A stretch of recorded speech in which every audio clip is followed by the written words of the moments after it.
kind of what I use for protection, and then I'm gonna have a handgun soon. But I definitely agree. Pow! What it do, YouTube? What's good, man? It's your boy. Yes, sir. Big Dog Juice back with the brand new vid, got no likes. And in today's video, y'all, I'm gonna be doing another reaction, right? It just popped up. I just saw this video. 5 reasons why you shouldn't mess with the USA. Now, me currently, I actually live in the United States of America. So, yeah, I'm kind of interested. I'm kind of intrigued to see exactly what it is that they're going to say about, you know, why you should mess with the USA. The United States is the sole superpower in the world, and it's never looked back. In all aspects of the world, the United States is indeed a superpower, especially when it comes to its military might, which is unsurpassable. That's kind of what I figured. Technological superiority, operational capabilities, and power projection across the globe. In this video, we'll take a look at the 5 top reasons why you wouldn't want to go against the US military establishment. The United States Air Force is the strongest in the world, not only in the number of operational aircraft, but also in technological superiority. The country currently operates a total of over 15,000 military aircraft, combining all the branches of the military service, including the US Navy, US Army, Coast Guard, and the US Marines. As of 2017, the US Air Force alone has a fleet of over 5,300 aircraft, 406 intercontinental ballistic missiles, and 170 military satellites, greater than any other country in the world.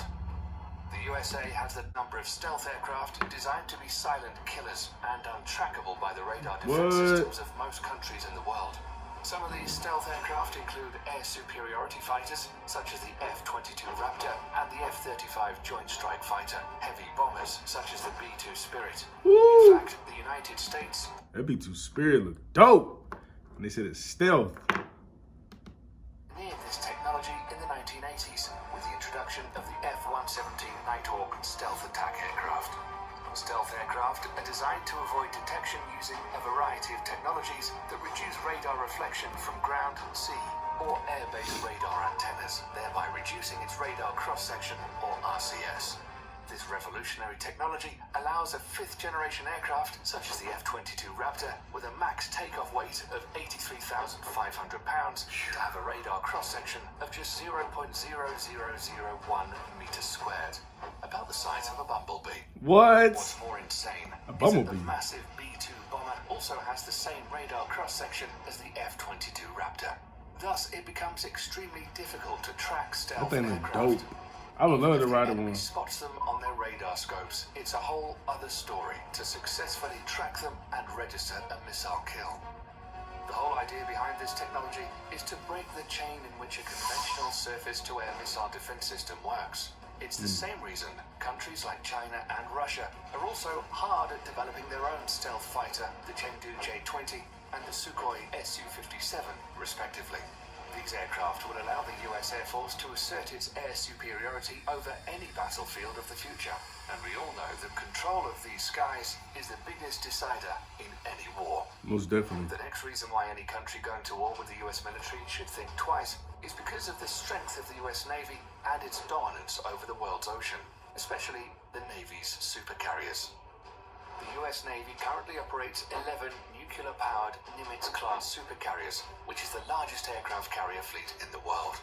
The only Navy that can come close in terms of technological advancement is probably the Royal Navy of the United Kingdom, but they only have 2 operational carriers. The Nimitz class of carriers has a displacement of over 100,000 tons and can carry a complement of up to 70 aircraft. They're literally a floating small town in the ocean with its... No lie, a small town in the ocean. Big as that is, that's dope. ...own airport. The Nimitz-class carriers in themselves are extremely potent offensive weapons, but the way they operate in what is called the carrier strike groups makes these ships even more deadly. A carrier seldom deploys alone. There are always a fleet of surface and underwater assets surrounding them and forming a strike group. These include guided missile cruisers, a destroyer squadron, attack submarines, and other support vessels.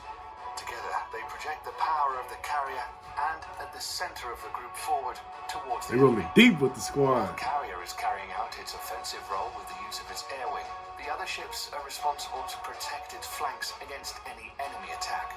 This combination of offensive and defensive strategy makes the US Carrier Strike Group almost impenetrable.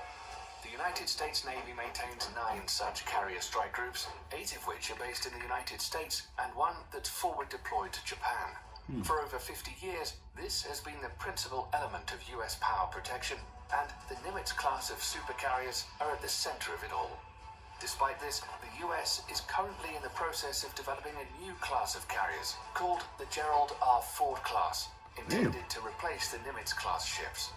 This new supercarrier will be even more technologically advanced and is expected to continue US dominance of the oceans well into the late 21st century. I'll be going. The third reason why you shouldn't fight the US military is their massive stockpile of nuclear and conventional intercontinental ballistic missiles, or ICBMs.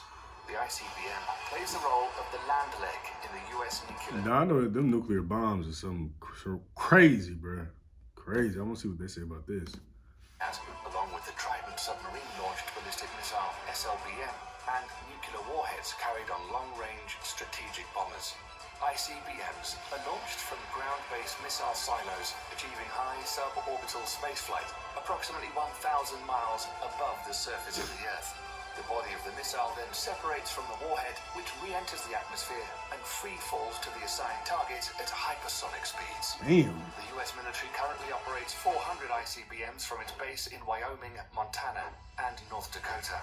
The LGM-30G Minuteman III is the only type of ICBM that is currently operational in the US.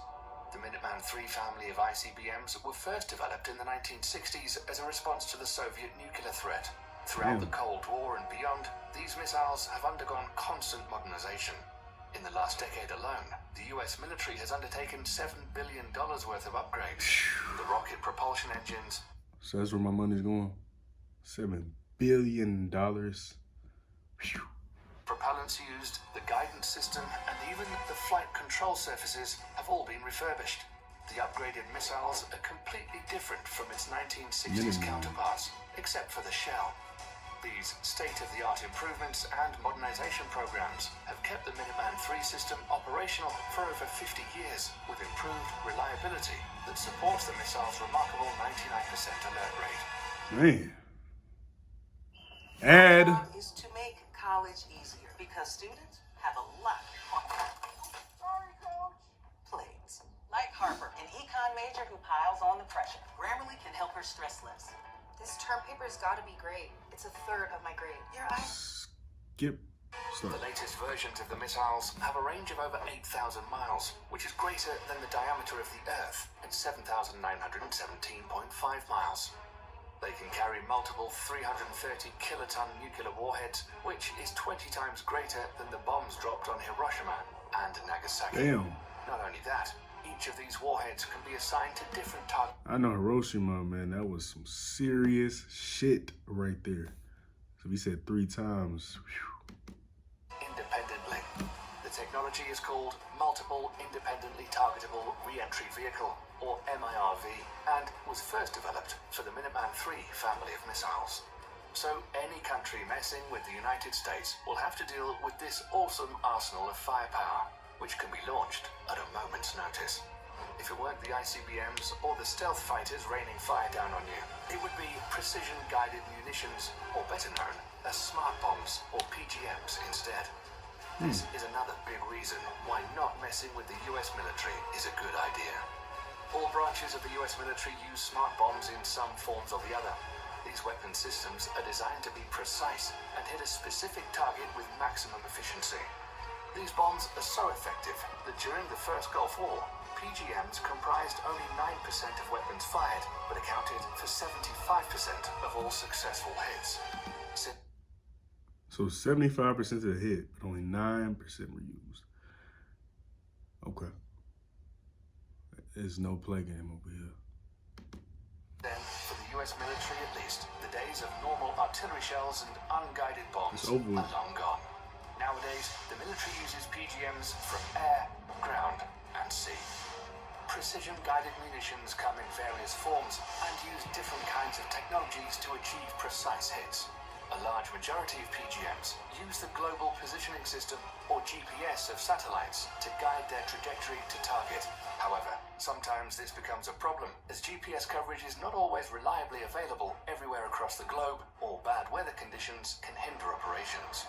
Thus, the Office of Naval Research, the Naval Surface Warfare Center, and the Army Research Laboratory have all coordinated to develop the first ever artillery-fired smart munition that will not use GPS guidance. The project is known as the Moving Target Artillery Round, or MTAR for short. The MTAR shell can be guided onto stationary as well as moving targets in both land and sea, using a combination of guidance technology. Damn. The best part is that these shells can be fired from the existing M777A2 155mm towed howitzer and the M109A7 Paladin integrated management self-propelled 155mm artillery systems already in use by the US military. The shells will also feature an extended range of 40 to 60 miles using rocket boosters to propel them. Once finished, it will afford the US military another potent weapon system that outclasses others around the world. Lastly, the fifth and final reason why you shouldn't fight the US military is drones. Drones. We're all familiar with what an unmanned aerial vehicle. I used to love the drones in Call of Duty though. Not to be off topic, but I love the drones in Call of Duty. Track anything and everybody. I love them drones though. Let's get back to it. Or drone is, and what it's supposed to do. But in recent years, the usability of UAVs are steadily increasing to encompass all spheres of military operations, and the US military is the pioneering spirit behind it. At first, used only for surveillance, drones were quickly weaponized after the 9/11 attacks and have been extensively used by the US military in the war against terror as an offensive weapon platform. It's forecasted that over the next decades, the US is in line to purchase over 1,000 combat drones of various classifications.